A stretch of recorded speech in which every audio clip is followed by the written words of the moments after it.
Son guerreras preparados para la batalla, claman a Dios y se levantan para el mundo cambiar. ¿Qué pasa por tu mente y por tu corazón cuando aquello por lo cual te has esforzado y has trabajado se desvanece y no lo puedes alcanzar? ¿Qué pasa cuando un ser querido se enferma y no se recupera? O quizás cuando miras alrededor de este mundo y ves que hay hambre, guerra, pandemia. ¿Piensas posiblemente, será que Dios realmente es bueno? ¿O sientes en tu corazón que posiblemente Dios ni siquiera ve por eso que tú estás pasando? Si te has hecho estas preguntas en tu mente o en tu corazón, te invito a que te quedes al final de tu programa Victoriosas, porque hoy estaremos respondiendo la siguiente pregunta. Hoy estaremos contestando la pregunta bíblicamente: ¿Dios es bueno? Y para comenzar, nuestro punto número 1. Nuestro punto número 1 dice: la Biblia declara que Dios es bueno. Para poder entender qué significa que Dios sea bueno, primeramente vamos a definir la palabra bueno en el diccionario de la Real Academia Española. El significado de la palabra bueno: de valor, positivo, acorde con las cualidades que cabe atribuirle por su naturaleza. Como ven, el significado de la palabra bueno está muy claro. Da un valor positivo de acuerdo con sus cualidades. ¿Qué significa? Que es algo que está intrínsecamente bueno, o sea, por su naturaleza es bueno. Y esto es la definición exactamente del carácter de Dios. La Biblia dice: ninguno hay bueno sino solo Dios. Gustad y ved que es bueno Jehová. Alabad a Jehová, porque Él es bueno. Como ven, la Biblia declara claramente que Dios es bueno. Y como Él es bueno, Él no puede contradecirse a sí mismo. Él, en su carácter, es bueno. Dios siempre actúa de acuerdo con lo que es correcto, verdadero y bueno. La bondad de Dios es parte de su naturaleza. Se extiende a todo lo que Él hace. Él no puede contradecir su naturaleza. Toda buena dádiva y todo don perfecto desciende de lo alto, del Padre de las luces. Y en Primera de Juan: Dios es luz y no hay ningunas tinieblas en él. Como ven, Dios es bueno y además no hay ninguna tinieblas en él. ¿Qué significa? Que en Dios no hay maldad, no hay malicia. Todo lo que Él hace es bueno, es perfecto y es justo. Pero entonces tú me dirás: Lisa, no entiendo. Si Dios es bueno, ¿por qué vemos entonces maldad en el mundo? Y para contestar esta pregunta, avanzaremos al punto número 2.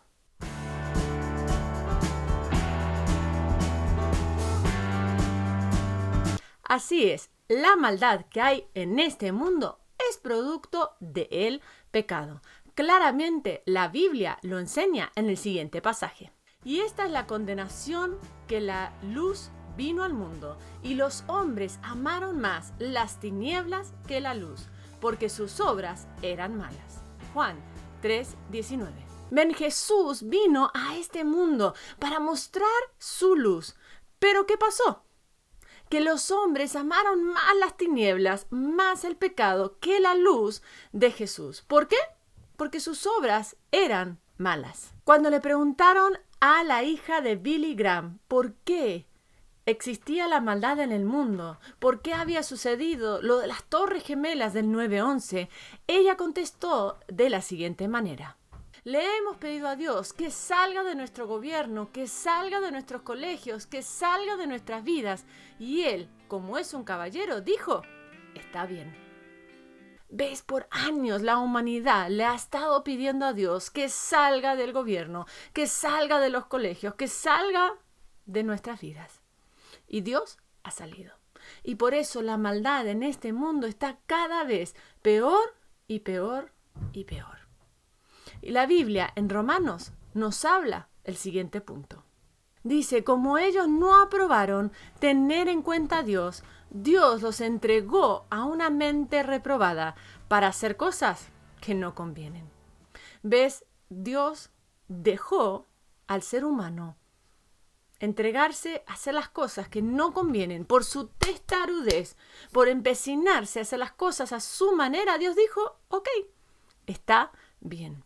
¿Y cuáles son esas cosas que no convienen?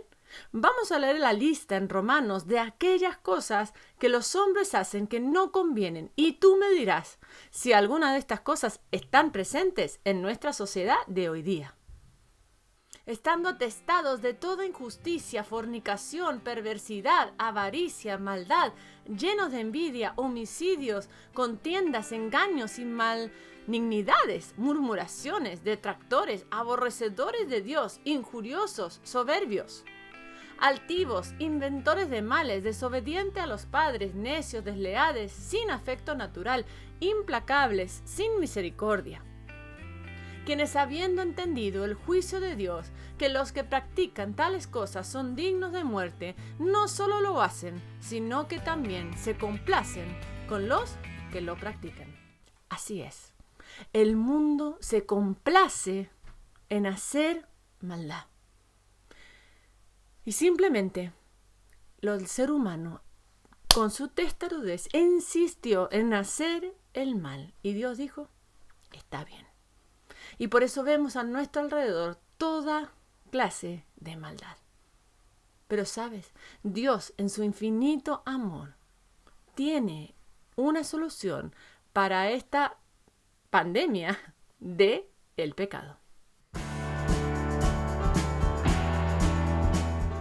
Es así, porque Dios es bueno y viendo la maldad del hombre, Él envió una respuesta y esa respuesta es Cristo Jesús. La Biblia nos dice en Juan 3:16 lo siguiente.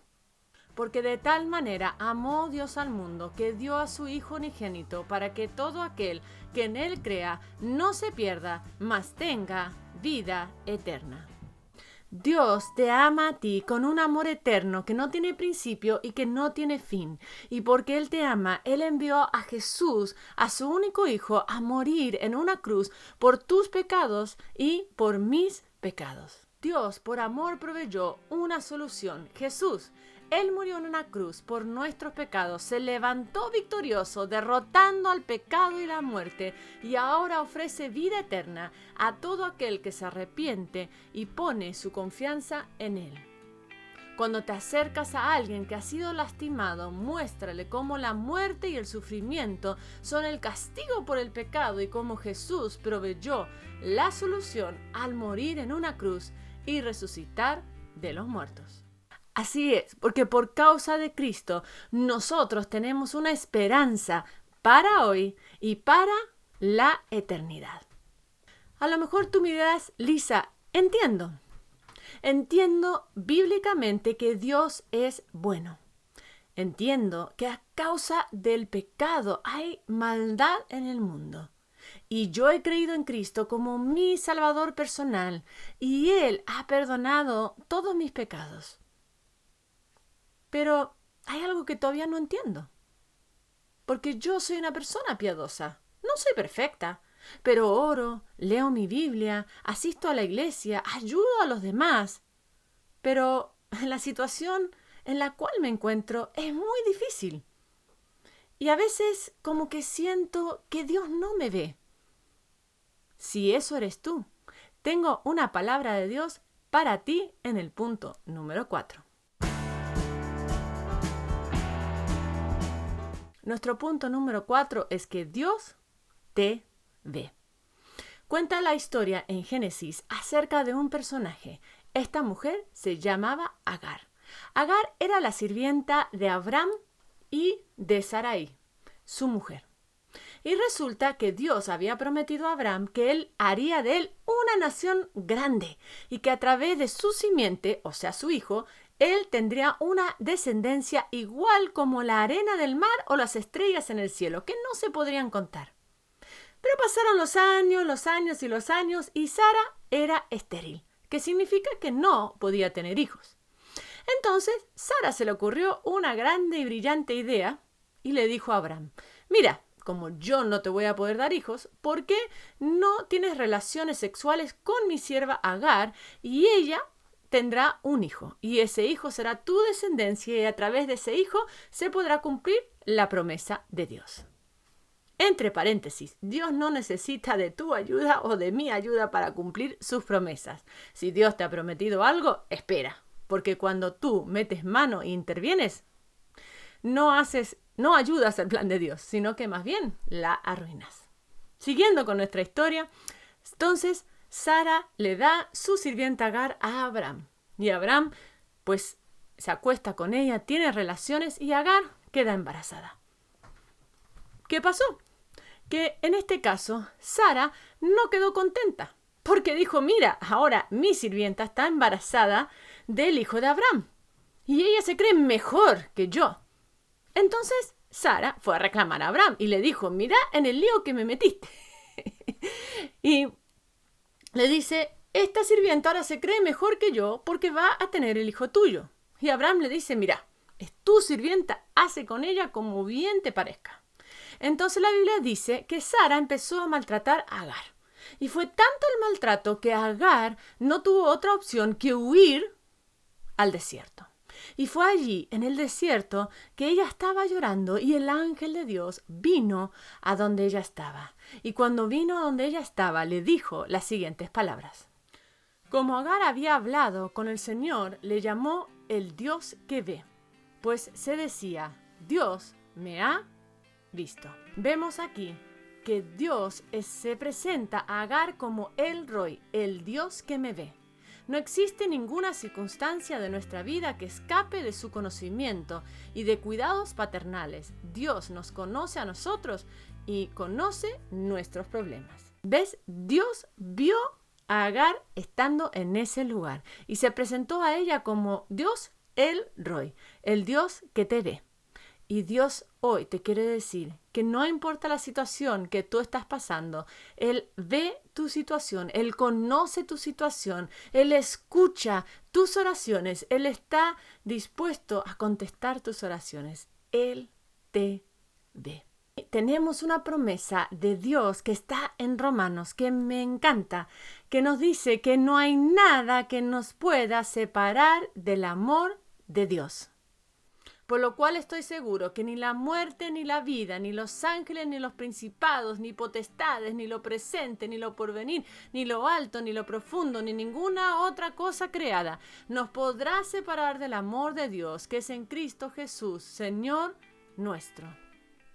Es así, tú puedes estar segura que nada de lo creado, ni lo alto, ni lo bajo, ni lo profundo, ni los ángeles, nada puede separarte del amor que Dios tiene para ti. Y en ese problema que tú estás pasando ahora, Dios te ve y Dios te ama.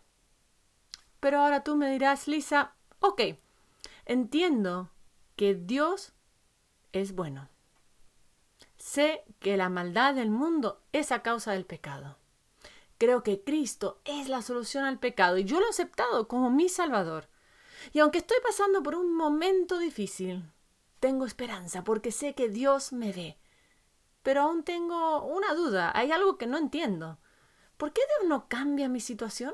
Si Él tiene todo el poder, ¿por qué no dice cambio la situación? Si esa es tu pregunta, tengo una palabra de Dios para ti en el punto número 5.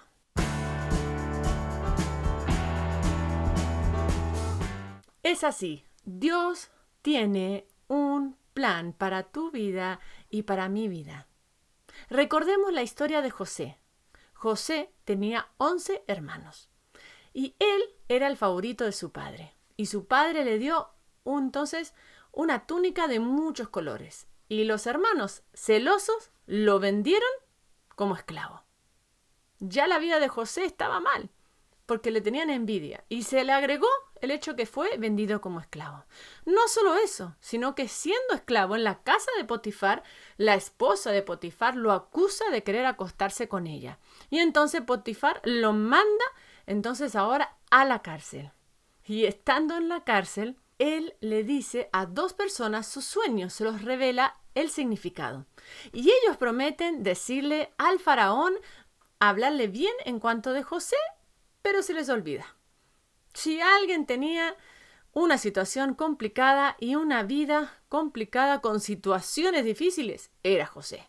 Pero sabes, José en ningún momento dice la Biblia que reclama, sino que José toma la actitud de ser el mejor. José fue el mejor hijo que podía ser. Fue el mejor esclavo en la casa de Potifar, tanto que Potifar lo puso a cargo de todo. Aún estando en la cárcel, él fue el mejor encarcelado, porque dice que el carcelero le entregó todo el cuidado de José, de tal manera que él no tenía cuidado de ninguna cosa. Y José en todo momento fue el mejor. Aunque no entendía la situación por la que estaba pasando, él sabía de que Dios tenía un plan. Y al final, pues sabemos que el faraón tuvo un sueño que nadie pudo interpretar. Llaman a José, él interpreta el sueño y de un paraguaso, él se convirtió en el segundo debajo de Faraón. Era el número 2 en cuanto a todo el reinado de Egipto. Entonces, posteriormente, llegan los hermanos de José a vivir en Egipto. Y al final de la vida de José, él nos dice una gran verdad bíblica. Porque los hermanos habían pensado, habían ingeniado un plan de maldad en contra de la vida de José. Pero José les dice, no. Ustedes pensaron para mal, pero Dios tenía un plan. Leamos lo que dijo José. Vosotros pensasteis mal contra mí, mas Dios lo encaminó a bien, para hacer lo que vemos hoy, para mantener en vida a mucho pueblo. Ven, los hermanos de José tenían un plan de mal hacia José, pero José dijo no. Ustedes pensaron mal, pero Dios tenía un plan para el bien. La Biblia también nos dice en Isaías que los pensamientos que nosotros tenemos no son los pensamientos de Dios. Dice así Isaías: porque mis pensamientos no son vuestros pensamientos, ni vuestros caminos, mis caminos, dijo Jehová. Como son más altos los cielos que la tierra, así son mis caminos más altos que vuestros caminos, y mis pensamientos más que vuestros pensamientos. Los pensamientos que Dios tiene para ti y los pensamientos que Dios tiene para mí son más altos, son tan altos que no los podemos entender, no los podemos comprender. Y la promesa final con la que te quiero dejar está en Romanos 8:28. Y sabemos que a los que aman a Dios, todas las cosas les ayudan a bien. Esto es, a los que conforme a su propósito son llamados. Romanos 8:28. Y sabemos que los que aman a Dios, todas las cosas le ayudan a bien. Aún la situación que tú estás viviendo ahora, Dios lo va a usar para tu bien. Es una promesa. No está prometido que vayamos a entender por qué no impide Dios que nos golpeen algunas tragedias. Pero lo que está prometido es que Dios va a usar todas las cosas para el bien de los creyentes. Y en conclusión, lo que quiero decirte es que Dios es bueno. ¿Lo entendiste bien? Dios es bueno. Él es bueno en su carácter y Él no puede contradecirse a sí mismo. Pero hay maldad en este mundo y esa maldad es por causa del pecado. Pero Dios te ama tanto que tiene una solución para tu pecado y mi pecado, que es Cristo Jesús. Y cuando tú le pides a Cristo que entre en tu vida y te perdone de tus pecados, eres hecho una hija de Dios. Y tú me dirás, pero aún siendo hija de Dios, siendo una mujer piadosa, orando, leyendo mi Biblia, tengo problemas, tengo aflicciones. Y quiero que recuerdes que aún en esas aflicciones y en esos problemas, Dios te ve. Él ve la situación por la cual está pasando. Él es el Dios, el Roy, el Dios que te ve. Y aún en esas situaciones que no entiendes, ¿por qué Dios no las cambia si tiene el poder? Recuerda su promesa que todas las cosas, aún esa cosa difícil, Dios promete usarlas para tu bien. Gracias por haber sintonizado tu programa Victoriosas. Y te quiero invitar a que te puedas suscribir a este canal de YouTube, aquí activando las notificaciones. Y también quédate en este canal. Aquí te ofrecemos algunos otros videos que puedes disfrutar de estudios bíblicos preparados especialmente para ti.